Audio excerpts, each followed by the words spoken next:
Hello and welcome. My name is Scott Suskovic. I'm pastor at Christ Lutheran Church, and welcome to this podcast that we call Deeper Dive, in which we take a look at the previous Sunday's sermon and go at a deeper level for a great conversation. We're glad you're here.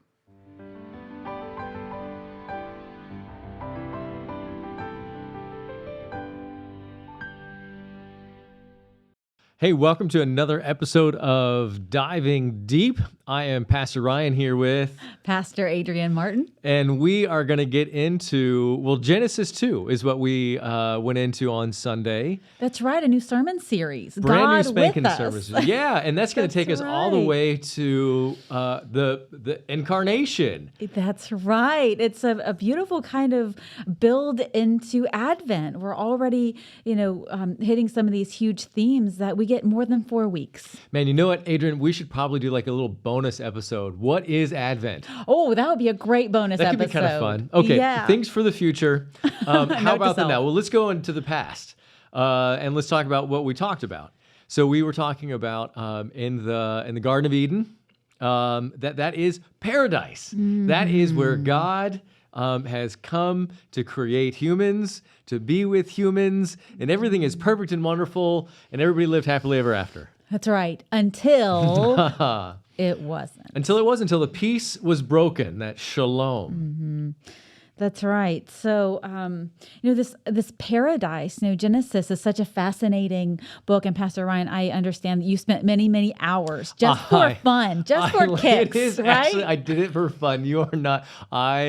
I love Genesis. I especially love the first 3 or 4 chapters of Genesis. I think the Hebrew is amazingly deep, and it is absolutely wonderful. Oh, I can't wait to hear some of that Hebrew, because I know there are a couple words that I know you can really dig into, probably. There are. But yeah, it's something, just going back to the sermon series a little bit, you're thinking about a God who is with us and, not climbing a mountain far, far away, not going into an abyss way below, but a God and who wants to be with us. And something that really I hadn't really put together in this way about Genesis chapter 1 and Genesis chapter 2, that Genesis 1 is almost like a larger view of what's going on, but then the God in Genesis 2 is very much molding and shaping and intimately involved with creation. You know what I always think of? I don't know if you've ever watched The Simpsons, whenever they do a rendition of God, and all they do is like huge feet and like the bottom hem of some kind of a robe, right? Oh, no. Like that's God in The Simpsons. And that's how I think of God in Genesis 2, right? It's like this personal, anthropomorphic, relatable kind of a being that you can, be chummy with and walk in the cool of the night. Yeah. Oh, that's interesting. I haven't watched The Simpsons for a while. So peace. So this paradise is a place of peace and perfect perfection. It's paradise, right? This idea that God gives us everything that we could possibly ever want, and fulfills us on a level that we don't even know that we have. And that was part of the sermon, right? Is that we seek something in our life to make paradise more perfect, right? And that's an impossibility. And so as we try to fill our life with the things that we think we want, we're never, ever satisfied. But God is the satisfaction. God is the actual thing that brings us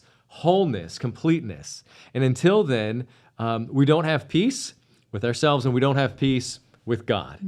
Yeah. Oh, that one phrase, Pastor Ryan, when you said, we don't think paradise is enough. And I know I told you that on Monday, but that just was so powerfully said that we don't think about it that way. And to think that was going on in Adam and Eve's mind. I mean, we kind of can impose kind of what's going on, but I think that makes a lot of sense. Well, that's the only way, right? Because if God says, and he does say, hey, follow me and it's all going to go well now and forever. And then we say to ourselves, yeah, but I've got something better. Hold on, right? How could we improve on perfect? Right. This isn't complete. So because I don't have this tree, I don't have whatever this tree offers that's there. And you address this question, the astute question of the child of, why was that tree there anyway?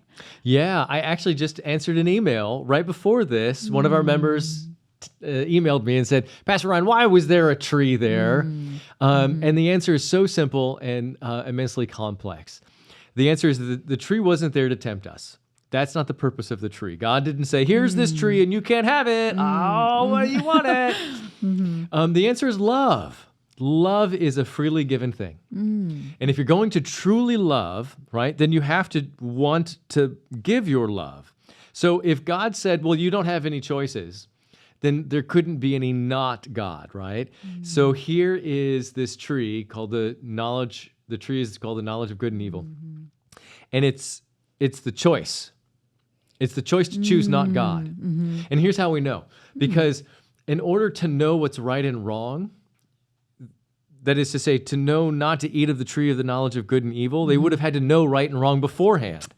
So the tree couldn't have brought into them some knowledge that they didn't have. They would have had to have the knowledge to not eat of the tree before they ate of the tree. So the tree isn't about getting them to a knowledgeable place that they didn't have so much before. The tree is simply choosing to go their own way, to do what God told them not to do, to say to themselves, we know better. Let's go eat from this tree. Isn't that what I want? Yeah, and it wasn't a setup. I think sometimes that's the base of the question. We think it's just the temptation. That's a beautiful we point. just have to really have that strength of will that we won't do it. We'll overcome, kind of like a setup. And so I think digging into it's love based. It's a beautiful way to think it about is, that. and so we have this wonderful moment, and here we go. We'll get into some Hebrew here, and I won't get into the words, but we'll get into the English. And in Genesis 3, it says, "And the man and the woman hid themselves." And verse 9, God says, in English it says, "Where are you?" But that's not what it says in the Hebrew. The Hebrew is, "I'm chasing after you." Oh, God proclaims, "I'm chasing after you." And then from that moment on, God chases after humans continuously, relentlessly, sending prophet after prophet to bring them back, Wow. right? Until the ultimate culmination, right? Which is what we're getting at here, that He sends His Son. He comes to us to chase us down and to finally overcome not only our sin, but death, so that we can be with Him again forever. Well, what a huge difference that translation Isn't makes. that wild? I Yeah. mean, wow. I'm chasing after you. Chasing after you, yeah. Not where you're hiding. And that's the most important thing there is that where's the onus? God says, it's on me. You messed up, it's my fault. You messed up, I'm going to take care of it. You messed up, I'm not letting it go. As opposed to what you just said, that it was some kind of a trick, right? That we have to be the strong ones, that we have to be, somehow better or something like that. Yeah, right. Yeah, so we have these trees, and you also, another word you mentioned, so I'm learning so much today, and that's great. So merism. And this, Merism, yeah, merism. This Genesis 2 word, and I looked it up, Pastor Ryan. Oh, good, because okay, I'm like, did I get it gotta right? learn more about this. Okay. Yeah. That it's a rhetorical device that uses two parts of a whole to make a description of something. Yeah. So, and this is kind of what you're saying about the heavens and the earth, that it's not about heavens and earth, but it's like an account of everything. It's the cosmos. Yeah. It's just a way of describing that God created everything. Yeah, I love that. When we say God is the God, the creator of heaven and earth, we don't mean that Neptune did the oceans and God did the land. We meant God did everything. Yeah, yeah. So we have this, Genesis, this 2, we have the trees, we have eternal life, the tree of with life there, and then the knowledge of good and evil. And of course, we know what happens. Yeah, that's right. That the human chose to eat from the knowledge of the tree, tree of the knowledge of good and evil. I'll get that right one of these days. Right, which isn't to say that they ate from a tree and all of a sudden they knew good from bad. It's that they wanted to know everything. They were able to make a choice about everything, that everything now is up for grabs. What's right? What's wrong? Where's good? Where's evil? Yeah. Everything is now a choice from the human. And so if everything is a choice, then you can't know anything. The only way now you can know anything is God tells you so. And there it is, back to God, returning back to what He says, back to His way, not our way. Yeah, because it was the other way, kind of tempted into that, like, oh, you won't really die, you'll really live, you'll really be like God, which is what we can have a tendency to do or to want. Oh yeah, it is idolatry, Yeah.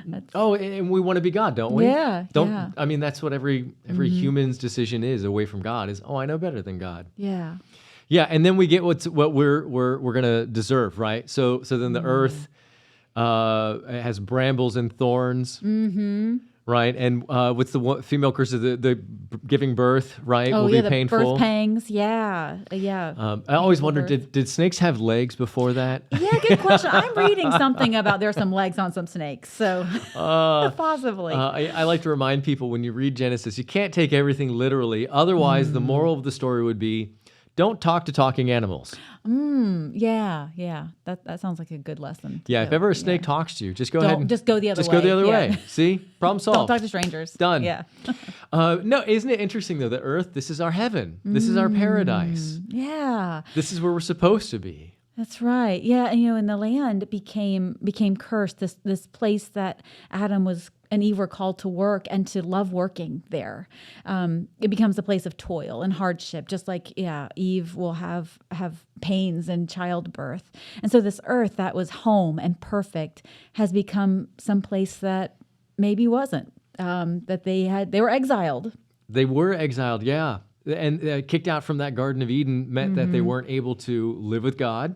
It also meant that they weren't able to live the life that God intended them to live. So now, and this is a beautiful point, right? Sin obviously is going against God, and it brings evil and brokenness in the world. And we're not punished because we sin. We're punished by the sin. And that's what we have here. We have Adam and Eve who now have to live from the sweat of their brow or, give birth in painful ways, which is deadly even, right? And why is that? That's the sin. That's not because God doesn't love us. We don't get to live the way that God wanted to live. We live our own way. And that's what happened. We chose our own way, and now we have to live with it. Right. And that's not satisfying. No matter which avenue we take, whatever we try, it's not going to ever be enough because it's not God. It's that fruit that we thought was going to be super good. Super good. It wasn't. And it wasn't. And then, it never is going to be. And we keep trying. Yeah. Right? And I think one of the best, most beautiful moments we can see this again in the Bible is when Israel says, give us a king. Right? That's them wanting to bring their own paradise. Oh, if we had a king, then we wouldn't live with these tribes, and we wouldn't need the judges, and we wouldn't have raiders. If we had a king, then we would have our paradise. Yeah. Isn't that right? Give us a king. And then, of course, Samuel says, oh, you want your king? Here you go. Yeah. I'll give you your king. And they're going to take everything from you, and then you're going to live again Right. in the world that you sowed. Yeah, that's so true. Yeah. And I'm thinking about our Romans scripture, all this happened through one man, Yeah. and then this corrective, this God with us, that we're looking toward the manger for Advent, that, Christ comes, and that through Christ, all of this, a different path is made. And so shalom is possible, but we still live in the here and now. Yeah. So we're in this already, but not yet. And Advent has that tension.